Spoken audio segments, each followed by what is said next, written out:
Hi, good morning friends. നമ്മൾ ഇന്ന് discuss ചെയ്യുന്ന ഷാർക്ക് ടൈഗർ ഷാർക്കിനെ കുറിച്ചാണ്. As we have seen white shark, tiger shark also a dangerous ഷാർക്കാണ്.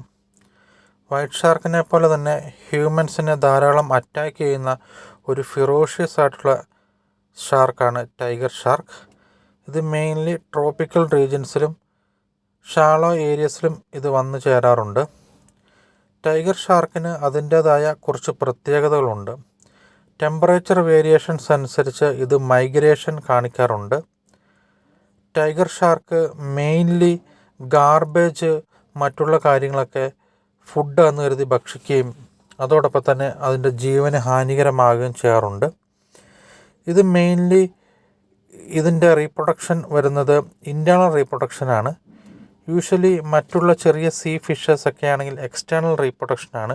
ശരീരത്തിൻ്റെ പുറത്ത് വെച്ചാണ് പ്രജനനം, റീപ്രൊഡക്ഷൻ നടക്കുന്നതെങ്കിൽ ടൈഗർ ഷാർക്കിനെ സംബന്ധിച്ചിടത്തോളം അതിൻ്റെ ഇൻറ്റേർണൽ റീപ്രൊഡക്ഷൻ ആയതിനാൽ അതിൻ്റെ കുഞ്ഞുങ്ങൾ, ഷാർക്ക് കുഞ്ഞുങ്ങൾ മാച്യൂരിറ്റി എത്തിയ ശേഷമാണ് അത് പുറത്തേക്ക് വരുന്നത്. അതിനാൽ തന്നെ പുറത്തു വരുന്ന ടൈഗർ ഷാർക്കിൻ്റെ കുഞ്ഞുങ്ങൾ വളരെ ഹെൽത്തിയും ഫെറോഷ്യസുമായിരിക്കും. ഇതിൻ്റെ ആവറേജ് ഗസ്റ്റേഷണൽ പ്രഗ്നൻസി കാലഘട്ടം എന്നുള്ള പറയുന്നത് 13 തൊട്ട് 16 മാസം വരെയാണ് മെയിൻലി ഉള്ളത്. ടൈഗർ ഷാർക്ക് വളരെയധികം ഹണ്ട് ചെയ്യപ്പെടുന്ന ഒരു ഷാർക്ക് കൂടിയാണ്. ടൈഗർ ഷാർക്കിൻ്റെ ലെതർ മെയിൻലി വൈൻ ബോട്ടിൽസൊക്കെ ഉണ്ടാക്കാൻ വേണ്ടി ഉപയോഗിക്കുന്നുണ്ട്. അതോടൊപ്പം തന്നെ ടൈഗർ ഷാർക്കിൻ്റെ ഫിൻസ്, മറ്റുള്ള ശരീരഭാഗങ്ങളൊക്കെ ഫിഷർമാൻ എടുക്കുകയും അത് മറ്റ് പല കാര്യങ്ങൾ ഉണ്ടാക്കാൻ വേണ്ടി ഉപയോഗിക്കുകയും ചെയ്യുന്നുണ്ട്.